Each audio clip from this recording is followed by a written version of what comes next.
اللہ تعالیٰ نے جناب موسیٰ علیہ السلام سے فرمایا اے میرے کریم میں نے اپنے یار محمد کی امت کو دو نور عطا فرمائے ہیں، دو نور عطا فرمائے ہیں، وہ دو نور جو ہے انہیں دو اندھیروں سے بنا محفوظ رکھیں گے۔ رب تعالیٰ نے فرمایا میرے کریم میں نے اپنے یار محمد کی امت کو دو نور عطا فرمائے ہیں، ان دو نوروں کی وجہ سے وہ دو نقصانوں سے محفوظ رہیں گے۔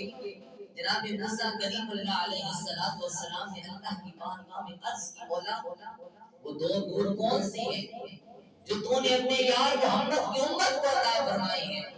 خالق کائنات نے فرمایا میرے کریم ایک نور جو ہے وہ نور رمضان ہے، ایک نور جو ہے وہ نور قرآن ہے، ایک نور جو ہے وہ نور رمضان ہے، ایک نور جو ہے وہ نور قرآن ہے۔ عرض کی مولا وہ دو اندھیرے کون سے ہیں؟ رب تعالیٰ نے فرمایا اے میرے کریم ایک اندھیرا جو ہے وہ قبر کا ہے، ایک اندھیرا جو ہے میدان محشر کا ہے۔ یہ دو نور جو ہے